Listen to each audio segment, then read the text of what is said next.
Okay, there it is, the Endurance in production, commercial production. Hi, this is MXUX. This video is going to be available as a podcast as well. You can just search for me on Spotify, MXUX, and Google Podcasts, basically everywhere. Except Apple, I haven't set that up yet. Anyway, congratulations, everyone at Lordstown Motors. We have the start of commercial production. I don't know how many videos there are. I call to mind the solving the money problem guy. You look at his video about the start of production of the Endurance. It's pretty hilarious right now. He ought to become a comedian. Anyway, let's get serious. We've got the start of commercial production.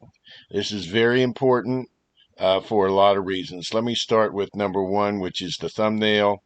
This is the first commercial production of a battery electric vehicle that's going to go to customers that has hub motors and an integrated hub motor design and integrated hub motor control system and full-time four-wheel drive, a hub motor at the corner of each corner of the vehicle. It is a 4x4E electric 4x4 pickup truck.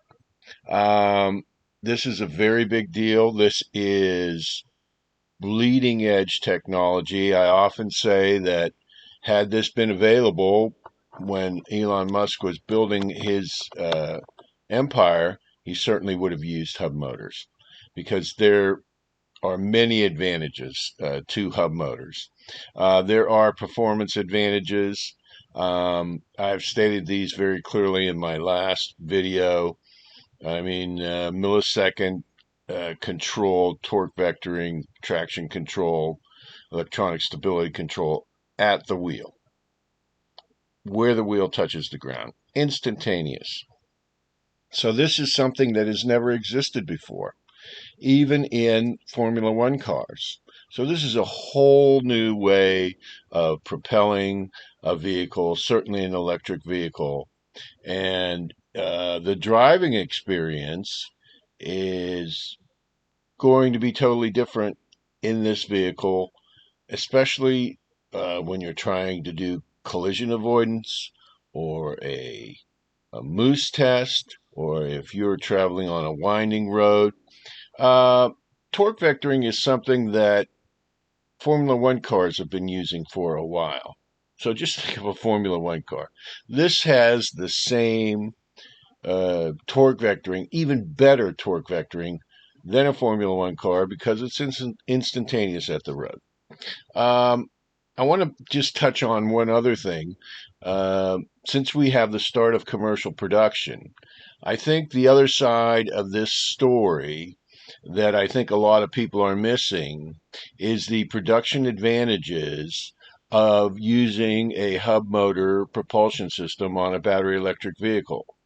Now, the president of Honhai, I don't know if it was Terry Gao or Lee, the present CEO, said he liked the manufacturability of the hub motors. That is one of the main reasons he was interested in working with Lordstown Motors. As did Steve Burns, the originator of Lordstown Motors, the original CEO. He also recognized the manufacturability. Now, let me just address this. This hub motor is a self-contained unit. There are no drive shafts, no CV joints, no reduction gearing, no gear oil, nothing like that. This is a unit which contains the disc brake, the stator and the rotor of the motor, and also the lug nuts to mount the wheel on. This is mounted to either a suspension spindle in the front, or in the case of the rear axle, this truck has a solid rear axle. I've talked about that many times, the advantages of that, and the solid rear axle makes it a true truck. But the point is, this attaches basically with 4 bolts to either a spindle or an axle, and there are three connections: power, control, and cooling, and then your brake line connections. Now, when you get into an assembly line, this is going to be as easy to install, and I am not an engineer, so forth, but this is going to be almost as easy to install as putting a wheel on a vehicle, a tire with a hub on it. This is, when you look at, and I've done videos, and I'm going to try to dig up these videos. Please look through my video catalog. I've covered all of this many times before. But if you look at the production technique of the Tesla, man, what do you got? You got an engine cradle, and the engine cradle has suspension parts in it. And you look at the new Model S, the super fast one, the Plaid. It's got two motors in the back, two motors in the front, but let's just stick with the back. It's got two motors in the back. These attach to drive shafts, which attach to reduction gearing, which attach to half shafts, which attach to axles, which go through constant velocity joints, ultimately connecting to the wheel. This is in a carriage, a casting, I believe an aluminum casting, which is a carriage, which is, the width of the car and probably 3 feet wide. And this thing has to be pre-assembled off the line and then brought into the line and then assembled into the car at the line. Now, when you look at the Endurance motor is complete. I mean, the Endurance truck is coming down the line. It's completely assembled, let's say. At each wheel point, there are 3 connections and a brake line hanging. Guy walks up, gets the motor, sticks it on, connects 4 bolts, makes 4 connections. There's the drivetrain. This is so much simpler. The bill of materials, the number of parts involved, is reduced by what? A factor of 50, 100? What is there? There's only 2 moving parts there. I mean, in a wheel bearing, compared to the 200-300 parts, probably, if you include the seals and everything, maybe 500 parts in the Tesla drivetrain that all has to be quality checked, assembled, put together as a subassembly, and each subassembly has to be checked and then put into the main subassembly, and then this also has to be put into the vehicle and then checked for quality control, alignment, and so forth. Compare that to the Endurance. How many workstations do they have to put together a Tesla drivetrain? What? 10? Probably. And that's probably, most of those are before it even hits that's for the subassembly, before it even hits the production line. Then once it hits the production line, what do they got? Probably, one sticking it in, one putting the bolts on, one checking the alignment, one doing quality control, so on and so forth. You compare that to the Endurance. What do you have? The motor is pre-assembled. It's in one unit. The whole thing is made. There is no cradle. There's no reduction gearing. There's no nothing. How do they put it on? You have a guy on each wheel. They come up. They have a special tooling, puts the motor in place. They tighten 4 bolts. It's done. That assembly time for the Endurance is probably a minute. If you include the subassembly, it depends how quick they can spit them out of the production line, which Foxconn is running. But even that subassembly is so much simpler than the Tesla subassembly, and this is revolutionary when it comes to manufacturing. So you're going to have 4 people. Let's say you have 4 people with special tooling.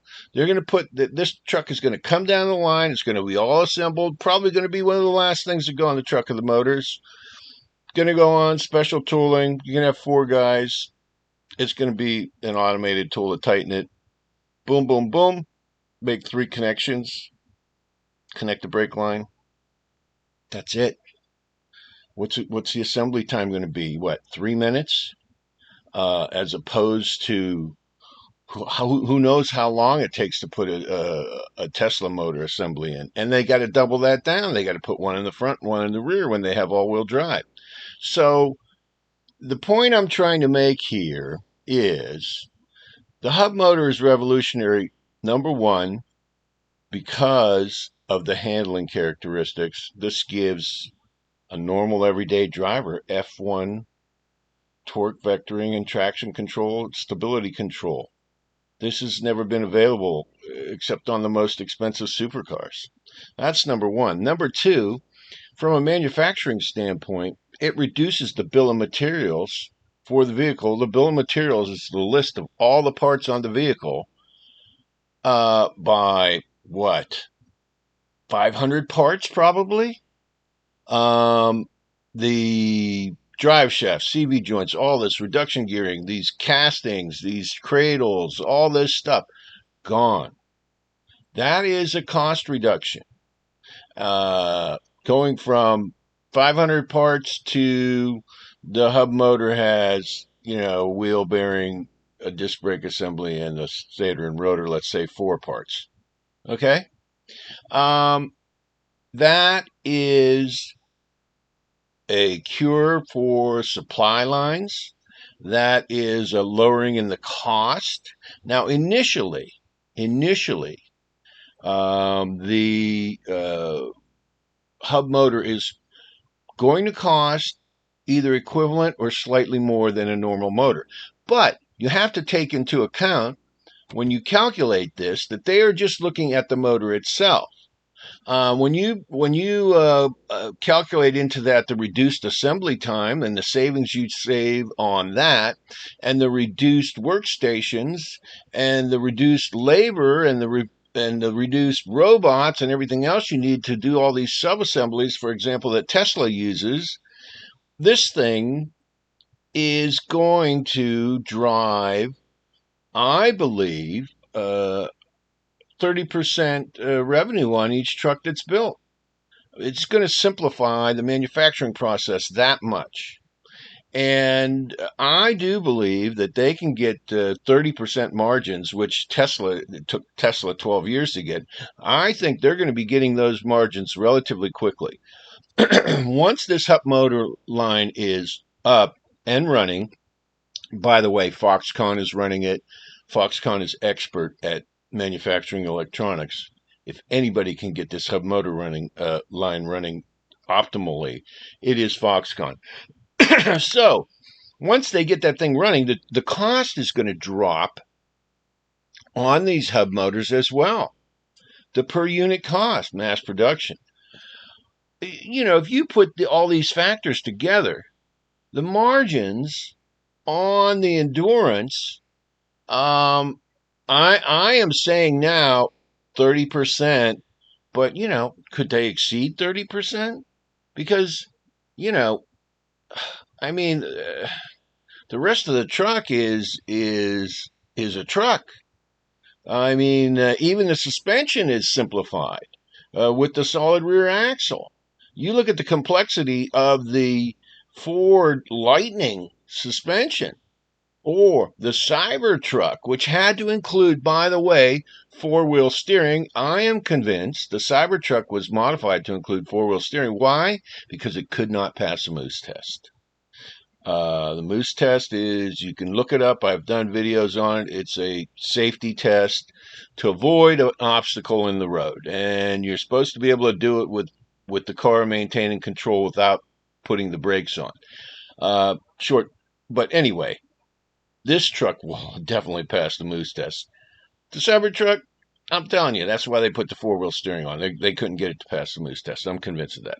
But anyway, I'm just making a point here. There's a driving. This is a breakthrough technology. This is in commercial production. This is the first time on the planet that this system has been in place. Lordstown has developed the control system, developed the manufacturing system.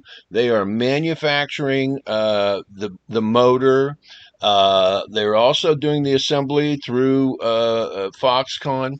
This is groundbreaking. So I think people are overlooking this. I think it's going to lead to massive margins on this truck that just are not going to be available to competitors that do not use this technology. Will they expand this to other models? I believe they will.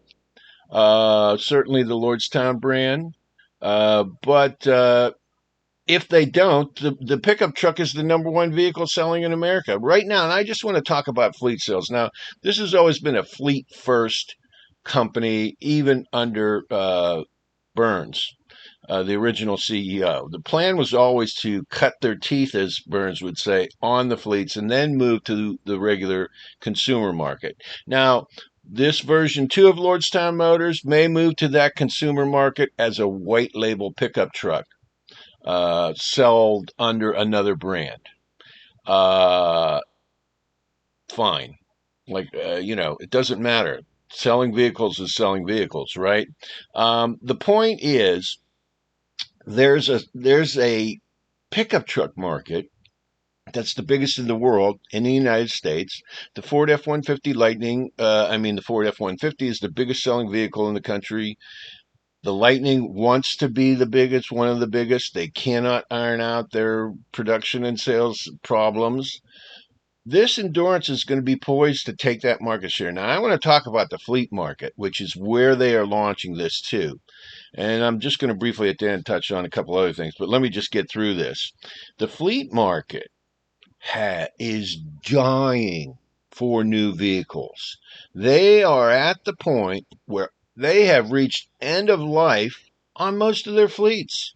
They're extending them, but they need replacements. They want battery electric vehicles. The only thing stopping them from buying instituting battery electric fleets, they can't buy the vehicles. Lordstown Motors is going to be able to sell as many of these vehicles as they can produce.